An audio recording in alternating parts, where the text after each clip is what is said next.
자, 한동훈 대표의 목소리를 조금 더 들어보고 이야기를 이어가도록 하겠습니다.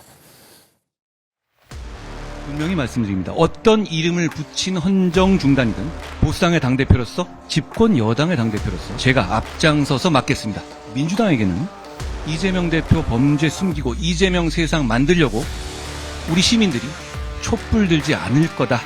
그러니 착각하지 말라는 말씀드립니다.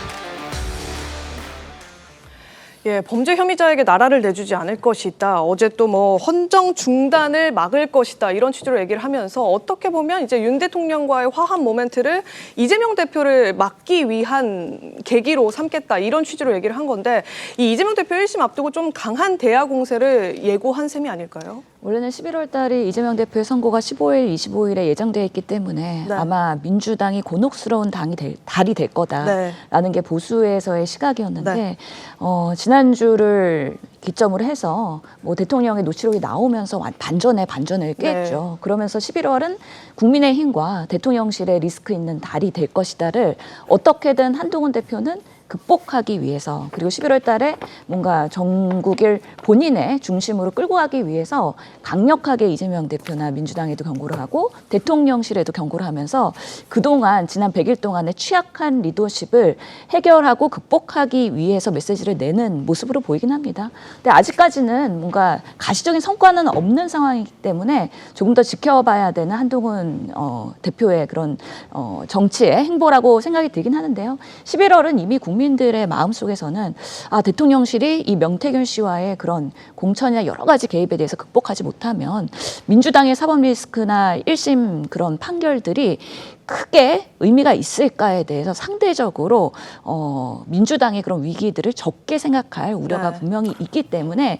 이런 부분에 있어서의 한동훈 대표가 하루하루가 메시지를 강력하게 되면서 대통령실과의 그런 뭔가 교감을 해야 된다라는 그런 절체절명의 상황이 있지 않나라는 생각도 듭니다. 물론 뭐 민주당 측에서는 그렇게 생각하실 수는 있습니다만 이재명 대표 1심 판결도 대단히 11월에 중요한 일정이긴 하죠. 뭐 이제 윤석열 대통령이 7일에 기자회견하고 난 다음에 여러 가지 해명을 또 하지 못한다 손치더라도 11월 15일과 25일에 있을 위증교사와 선거법 위반 1심 선고는 또 우리 정치사회도 굉장히 중요한 일정 중에 하나가 아닐까라는 생각도 듭니다. 네, 맞습니다. 제가 최근에 한동훈 지도부 아주 그 고위 당직자를 취재를 한 적이 있는데 그런 이야기를 했어요. 지금 이게 용산과 부딪히는 것이 딱 멈추는 시점이 있다. 그건 뭐냐면은 탄핵이 진짜 실제로 들어갈 때다. 그때는 그 박근혜 대통령 당시에 트라우마가 있기 때문에 거기까지는 절대 안 간다는 이야기를 했어요. 네. 그런데 거기에 저는 이제 한동훈 대표 쪽의 전반적인 기류라고 봅니다. 그 상황에서 지난 주말에 대규모 집회가 열렸죠. 네. 또 이번 주말에 집회를 연다고 하죠. 네. 이 상황에서는 지금은 뭔가 정리를 해야 된다는 상황이고 이재명 대표는 그걸 알기 때문에 계속 그 한동훈 대표와의 대표회담을 계속 요청을 하는 거예요. 한동훈 대표도 그걸 알기 때문에 대표회담을 한번 한다고 했다가 지금 이것은 그 다음으로 지금 늦춰놓고 있는 단계잖아요. 네. 그 단계에서 이재명 대표에 대한 그 비판을 다시 이제 시작을 하는 것은 탄핵 정국을 시작을 했기 때문에 거기에 방어를 같이 하는 겁니다. 그래서 저는 이 상황이 윤석열 대통령, 한동훈 대표의 갈등을 어떻게 보면 공동 위기이기 때문에 수습하는 계기가 되고 있다고 보거든요. 네. 그리고 특히 조금 전에 이재명 대표 그 금투세 이야기 하셨지만은 아니 금투세 이야기를 하고 어제는 또 최태원 SK 회장을 만났어요. 그 AI 관련 뭐 그 행사에서 만났는데 실제로 이재명 대표가 사법 리스크에 걸리고 나서 AI 기본법 같은 것을 굉장히 급한데 그 논의도 안 되고 있어요. 실제로 그런 그 법률 활동을 안 하면서 일종의 보여주기 식으로 최태원 그 AI 그 행사에 가는 것이나 아니면은 주중에는 저렇게 금투세 같은 거 민생을 위한 법안을 이야기하다가 갑자기 주말에는 대규모 탄핵 집회를 여는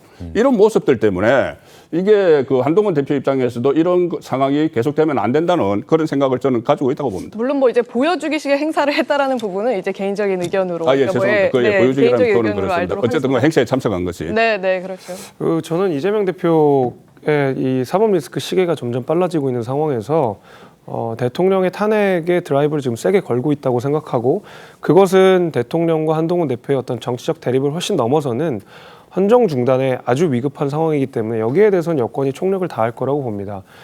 말씀 주신 대로 이재명 대표와 민주당은 지난주 목요일에 대통령의 그 육성이 담긴 녹취록을 공개했고요.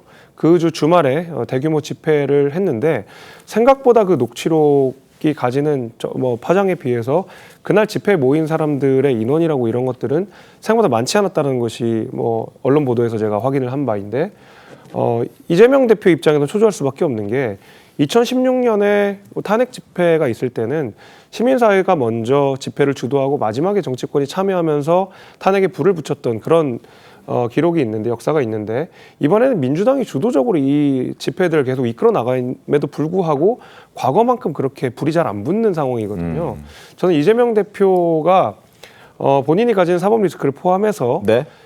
설령 윤석열 대통령이 중간에 내려온다 하더라도 그 반대급부가 이재명 대표냐, 이재명 대표가 대통령이 되는 걸 원하느냐라고 물어보면 거기에 동의하실 국민들은 별로 없을 거라고 생각합니다. 아마 그런 것 때문에 이런 집회도 하고 실제로 헌정을 유린할 만한 그런 이야기도 아무렇지 않게 지금 집회 과정에서 하고 있는데 여기에 대해서는 여권이 당연히 동의할 수 없는 것이고요. 저는 헌법을 준수해야 되는 정치인으로서 이것은 뭐 어떤 정책 대립 여부를 떠나서 여권에서 어떤 힘을 합쳐가지고 막아내야 되는 부분이라고 저는 생각합니다.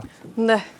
아니 그 지난 11월 2일에 있었던 민주당 주도의 집회의 성격은 탄핵 집회가 아니라 김건희 여사 특검법을 받으라라는 집회였습니다. 그러니까 왜 원내 다수당이 그리고 그 172석을 갖고 있는 정당이 왜 원외로 나가느냐는 비판이 있었잖아요. 그런데 원내에서 김건희 여사 특검법을 2번이나 발의를 했습니다. 하지만 대통령께서 계속 거부권을 행사하시면서 이거를 무효화시켰죠. 그렇기 때문에 원내에서 할 수 없는 일이기 때문에 원내는 원내대로 하면서도 원외. 왜냐하면 김건희 여사 특검법에 대한 국민적 여론이 워낙 높고 절실하기 때문에 그거에 대해서 국민적 그 눈높이에 맞춰서 발맞춰 가기 위해서는 원외에서도 같이 할 수밖에 없다는 말씀을 드릴 수밖에 없고요. 그리고 또 헌정 중단을 막겠다라는 말씀이 저는 그렇게 막을 수 없다는 말씀을 드리고 싶어요. 왜냐하면 우리가 헌정 중단을 민주당이 할 수도 없습니다. 민주당이 마치 헌정 중단을 지금 추구하고 있는 것처럼 말씀을 하시는데 그렇기 때문에 나서서 막겠다고 하시는데 민주당이 어떻게 헌정 중단을 합니까? 헌정 중단을 만약에 혹시 민주당이 지금 그 압박을 해서 특검법을 통과시킨다고 한들 그거에 대해서 유죄 판결이나 아니면은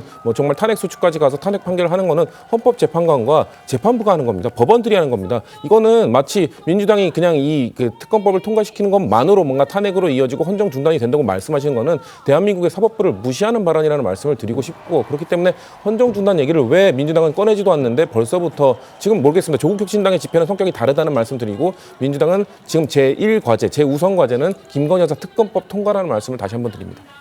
알겠습니다.